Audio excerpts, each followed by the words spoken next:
Halo, apa kabar anak-anak hebat? Semoga semuanya dalam keadaan sehat, kuat, dan tetap semangat.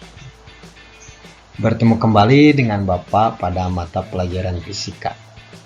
Nah, kali ini kita akan membahas topik keselamatan kerja di laboratorium dan peran fisika dalam kehidupan.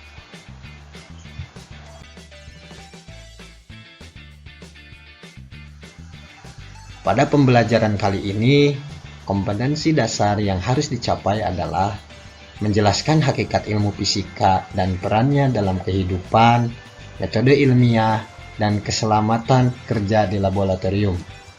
Kemudian, membuat prosedur kerja ilmiah dan keselamatan kerja misalnya pada pengukuran kalor. Dengan tujuan pembelajaran pada pertemuan kali ini adalah siswa diharapkan dapat mengidentifikasi, memahami, menjelaskan, mempresentasikan, dan menyelesaikan masalah yang berkaitan dengan keselamatan kerja di laboratorium serta peran fisika dalam kehidupan.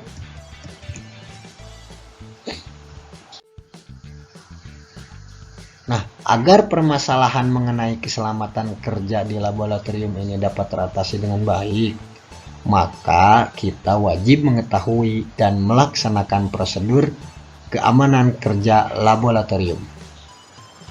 Berikut adalah prosedur keamanan kerja di laboratorium.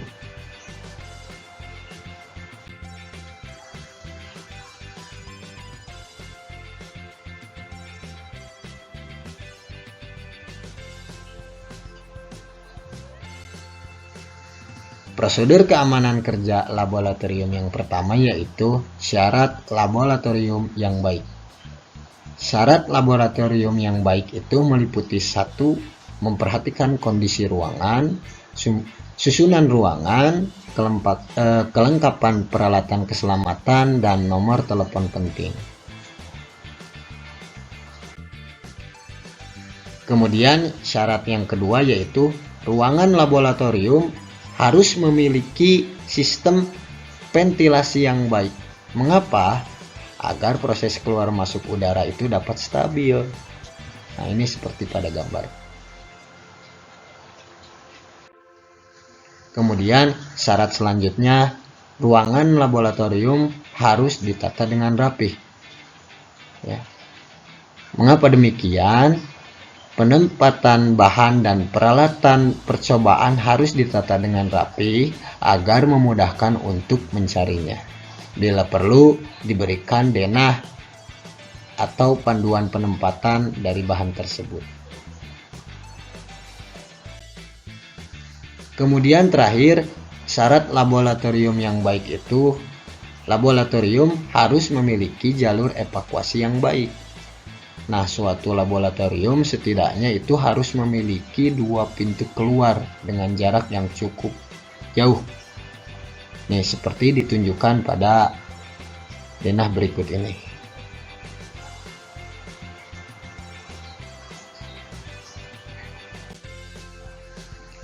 Prosedur keselamatan kerja di laboratorium yang kedua yaitu mengetahui dan menaati tata tertib keselamatan kerja. Berikut Bapak lampirkan aturan umum dalam tata tertib keselamatan kerja di laboratorium.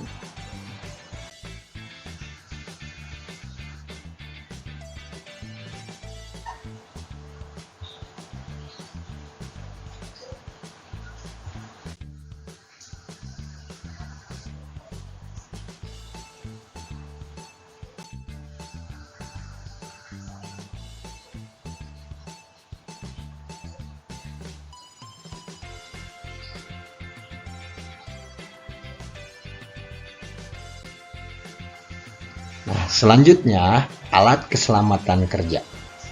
Dalam ruang laboratorium haruslah tersedia seluruh alat keselamatan kerja ini. Mengapa? Supaya saat terjadi kecelakaan atau dalam keadaan darurat bisa diatasi dengan cepat. Berikut ini daftar alat-alat keselamatan kerja yang ada di laboratorium.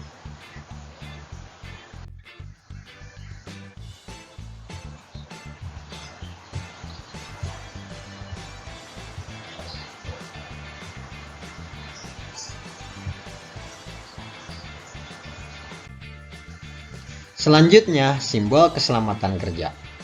Simbol ini harus diperhatikan dan dipahami supaya kalian mengetahui bahaya yang ada pada suatu benda. Nah, untuk simbol yang pertama ada gambar api ya. Jika terdapat simbol bergambar api pada suatu bahan atau zat, nah ini artinya kandungan tersebut mudah terbakar.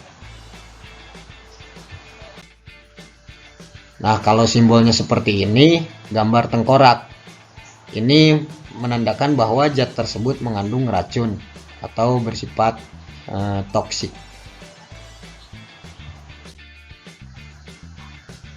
Untuk zat-zat yang memiliki bau tajam atau menyengat, biasanya akan ditandai dengan simbol seperti ini, bergambar silang.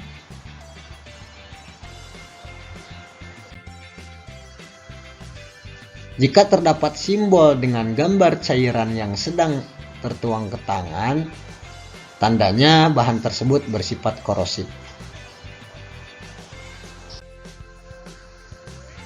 Jika terdapat simbol dengan gambar menyerupai kipas angin seperti ini tandanya bahan tersebut bersifat radioaktif. Kemudian, untuk zat atau bahan yang mudah meledak biasanya akan ditandai dengan simbol bergambar ledakan.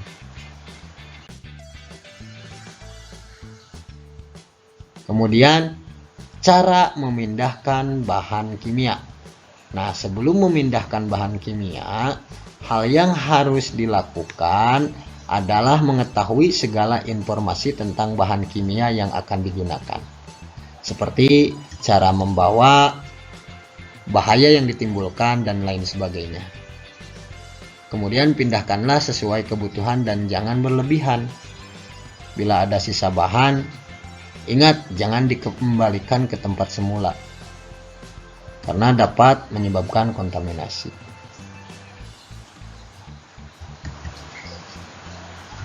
Prosedur berikutnya adalah pembuangan limbah. Nah, kita sudah ketahui bahwa limbah dapat mencemari lingkungan. Maka daripada itu, kita perlu menangani limbah tersebut dengan tepat. Untuk limbah kimia hendaknya dibuang di tempat khusus. Mengapa? Karena beberapa jenis zat kimia sangat berbahaya bagi lingkungan. Buang segera limbah sehabis melakukan percobaan. Sementara limbah yang lain seperti kertas, korek, dan yang lainnya dibuang di tempat sampah. Kemudian sebaiknya dipisahkan pula limbah organik dan juga limbah non-organik supaya pengolahan sampahnya lebih mudah. Prosedur yang terakhir yaitu penanganan kecelakaan. Nah, karena kecelakaan saat kerja biasa terjadi walaupun kita telah bekerja dengan hati-hati, maka langkah yang paling utama yaitu jangan panik dan ikuti prosedur penanganan kecelakaan yang baik dan benar. Kemudian, cari bantuan petugas laboratorium untuk membantu. Bila perlu, panggil petugas medis ataupun pemadam kebakaran.